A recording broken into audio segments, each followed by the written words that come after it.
नमस्कार, पीके stories channel पर आपका स्वागत है। आज हम बात करने वाले हैं अर्जुन और श्री कृष्ण के भक्ति की। अर्जुन को इस बात का बहुत अभिमान था कि ब्रह्मांड में सिर्फ वही श्री कृष्ण का परम भक्त है। श्री कृष्ण ने उसके इस अभिमान को कैसे तोड़ा, तो चलिए जानते हैं। महाभारत द्वेष, ईर्ष्या, अहंकार, अपमान और बदले की आग में सब कुछ भस्म कर देने वाला, साथ ही दर्द और दुख के समंदर की एक कथा है। तो मान सम्मान, स्वाभिमान और जीवन को जीने की कला देने का एक अद्भुत कथानक भी है। हस्तिनापुर और इंद्रप्रस्थ के महापुरुषों को राजकुल में पले बड़े होने की वजह से अहंकार होना तो लाजमी था। किसी को बल का तो किसी को श्रेष्ठ युद्धवीर होने का, किसी को रूप का तो किसी को छल से महाभारत का घमंड था। यानी अहंकार हर किसी के दिल में किसी न किसी कोने में जरूर था।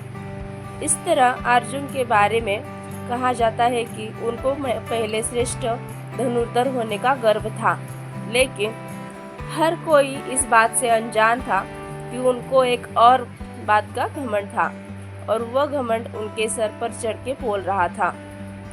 अर्जुन का यह अहंकार था कि ब्रह्मांड में सिर्फ वही श्री कृष्ण के परम भक्त है। श्री कृष्ण अर्जुन के इस अहंकार से भली भांति परिचित थे, इसलिए उन्होंने अर्जुन का घमंड तोड़ने का निश्चय किया और अर्जुन को अपने साथ टहलने के लिए लेकर गए। टहलते समय उनकी नज़र एक गरीब ब्राह्मण पर जाती है जो सूखी घास खा रहा था और उनकी कमर पर तलवार लटकी हुई थी। ये देखकर अर्जुन को बड़ा अचंभा हुआ और ब्राह्मण से पूछा कि आप तो अहिंसा की पुजारी हैं, जीव हिंसा के भय से सूखी घास खाकर अपना गुजारा करते हैं, लेकिन फिर हिंसा का ये उपकरण तलवार आपने क्यों अपने साथ रखा है? अर्जुन के सवाल पर ब्राह्मण ने जवाब दिया कि मैं कुछ लोगों को दंडित करना चाहता हूँ। अर्जुन ने अचंभित होकर पूछा, आपके शत्रु कौन है? तब ब्राह्मण ने कहा, मैं उन 4 लोगों को खोज रहा हूँ ताकि उनसे अपना हिसाब चुकता कर सकूं।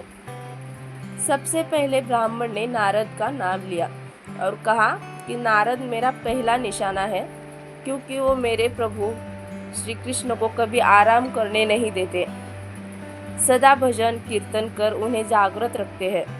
उनके बाद उन्होंने द्रौपदी का नाम लिया और कहा कि द्रौपदी ने मेरे प्रभु को उस वक्त पुकारा जब भोजन करने बैठे थे। उन्हें तत्काल भोजन छोड़कर पांडवों को दुर्वासा ऋषि के श्राप से बचाने के लिए जाना पड़ा। उसकी हिम्मत तो देखिए, उसने मेरे प्रभु को झूठा खाना खिलाया। अब अर्जुन ने बड़ी जिज्ञासा के साथ पूछा कि हे ब्राह्मण देवता, आपका तीसरा शत्रु कौन है? तब ब्राह्मण ने कहा कि मेरा तीसरा शत्रु वह हृदयहीन प्रहलाद है। उस निर्दय ने मेरे प्रभु को गरम तेल के कढ़ाई में प्रविष्ट कराया, हाथी के पैरों तले कुचलवाया और अंत में खंबे से प्रकट होने के लिए विवश किया। अर्जुन ने उसके बाद उत्सुकतावश पूछा कि ब्राह्मण देव, आपका चौथा शत्रु कौन है? तब ब्राह्मण ने जवाब देते हुए कहा कि मेरा चौथा शत्रु है अर्जुन। अर्जुन ने धृष्टता का परिचय देते हुए मेरे प्रभु को युद्ध में अपना सारथी ही बना लिया। उसको भगवान के कष्ट का जरा भी ज्ञान नहीं रहा। ये कहते हुए उस गरीब ब्राह्मण की आंखों से आंसू झलक पड़े। ब्राह्मण का जवाब सुनते ही अर्जुन के सिर से कृष्ण भक्ति का घमंड हमेशा के लिए उतर गया। उसने कृष्ण से क्षमा मांगते हुए कहा कि प्रभु, ब्रह्मांड में आपके अगणित भक्त हैं, इन सभी के सामने मैं तो कुछ भी नहीं हूँ। इस कहानी का सार ये है कि घमंड करने से पहले ये बात सोच लेना चाहिए कि जिस चीज़ पर आप घमंड कर रहे हैं उससे आपसे आगे कई लोग हो सकते हैं और विशिष्टता के साथ उस काम में शुमार किए जाते हो।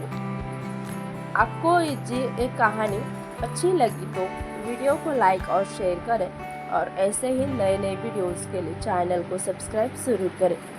जय शिवराय।